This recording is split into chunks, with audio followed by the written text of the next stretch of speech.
Hey beautiful people, welcome back to my channel. Do me a favor, subscribe and like this video. So during the week I put out a question tag. It has to be a sexual related questions that had to do with the sexual health / the sexual well-being of everyone. The reason why we are calling this premature ejaculation is actually because the highest feedback I get is actually from people asking questions about what causes premature ejaculation, what is the prevention, must the person go to the hospital, and all of that. So I'm like, okay, since that is the highest, let's treat that first, then the remaining questions I would treat that in the next video. People don't come out to talk about these stuffs, and they're always of the opinion that they would shame them, or people will see them as incapable or weak.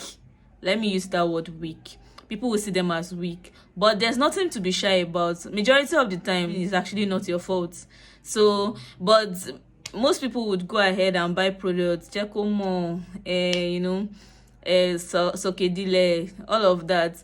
And when those products, when they don't work, there's no actual platform that that supports you coming out, because that's actually you telling the world that, well, your thing is not working. And obviously most of those products, let's be sincere with ourselves, they are not working. If you see me looking down, it's actually because my laptop is here. I wouldn't want to miss any point. So let's do this.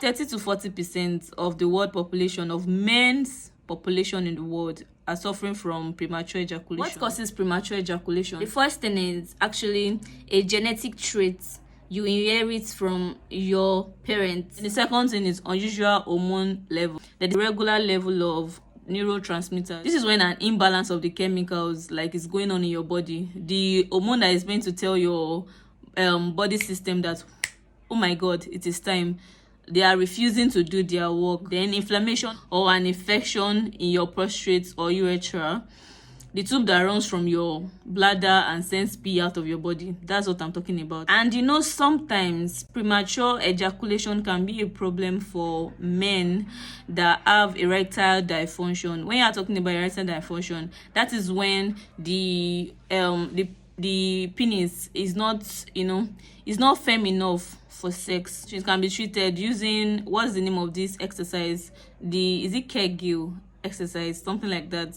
It's also done for ladies, like when a lady can't hold firm the penis during sexual intercourse. How can premature ejaculation be treated at home? The treatment and the remedies: stop and start method. And let me explain. You or your partner stimulate your penis until you feel like you're going to have an orgasm. Stop the arousal for 30 seconds or until the feeling passes. Start the stimulation again and repeat 3 or 4 more times before you ejaculate. I hope you get me. So you'll be doing that, stop and start method. Stop and start. You stimulate, you stop, then you stimulate again, you stop. But you won't be starting almost immediately. You do other things and then you stimulate again. The squeeze method, it works the same way as the stop and start method. But when you feel like you're reaching orgasm, you or your partner squeezes the head of your penis until you lose the erection. Repeat this a few times before ejaculating. You squeeze the head of your penis before you ejaculate. That will put an end to your stimulation process at that particular time. When you are feeling like you're reaching orgasm, you squeeze the head of your penis. That is the cap. You squeeze. You get what I mean? I don't want to go too much into this regulations and all of that. And then some men feel like if they think about other things during sex, it's actually help them stay longer in bed. If it would work for you, you can do that. You can start thinking of other things or something that is disgusting. You get what I mean? So by the time you are coming back, you are gaining your you are being in charge again. And if those don't work for you, you can try a few other things, you strengthen your muscles. And how do you strengthen your muscle? You do a Kegel exercise. The Kegel exercise is to help your weak pelvic floor. How do you go about it? You find the right muscle in your body to tighten by stopping your urine in midstream. Okay, fine, this is what is happening. You are actually urinating right now, and while you are doing that, you are passing out your urine, then you stop. You're not done urinating. If you understand what I'm saying, you stop midway, then you continue again, you stop again, you continue, you stop again. So it helps to tighten your pelvic walls, if you know what I mean. So because they are weak, that's why majority of the time, you pass out like very quickly. So while at it, you hold them tight for 3 seconds and then release them for 3 seconds. Do this 10 times. Then when you do that at least 3 times in a day, but whenever you are passing out urine, just try that.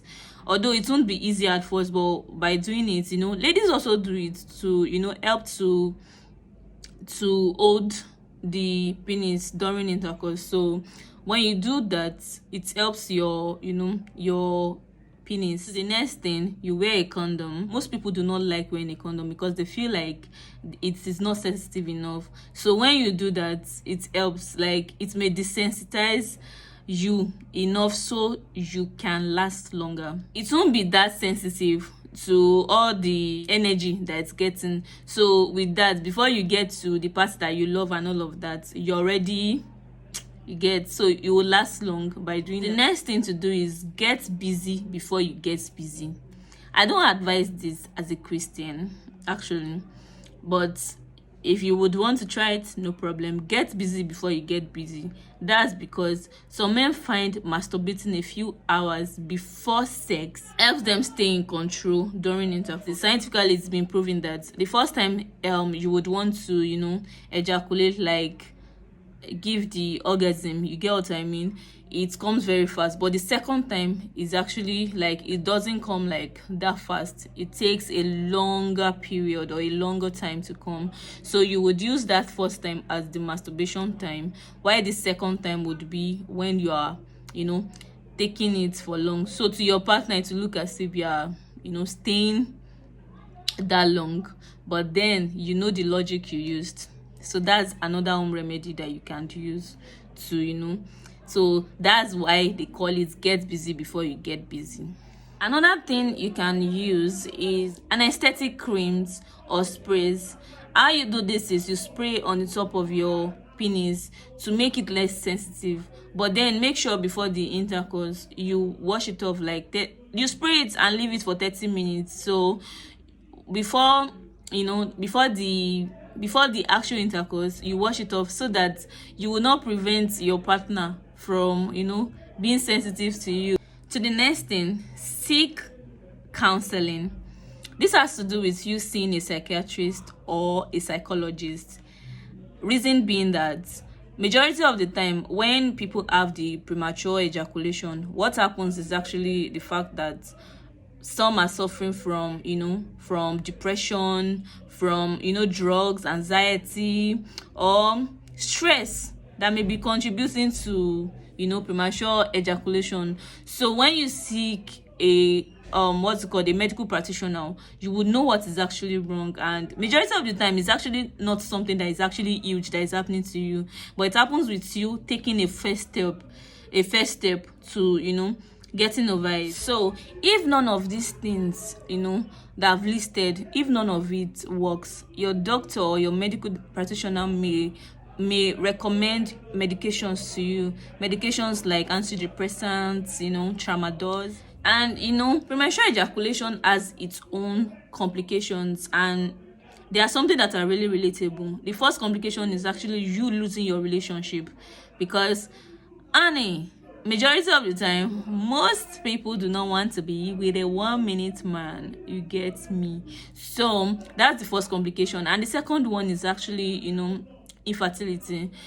People would say, how is that possible? It's actually very possible, because at that point the sperm might even be too weak to travel to the ovary to fertilize the egg. You get? Because not too many sperm is being pumped and not too many is fighting to get to its destination. So when we are talking about something like that, it's it's important for you to see a fertility specialist or you see a sex therapist, because you are just underrating all these sex therapists. They are actually doing like a great job. They are very good at their job. See a sex therapist, see a psychiatrist, a fertility specialist, and all of that. I hope I was able to help you. Please subscribe to my channel, give this video a thumbs up, and don't forget to turn on your post notification.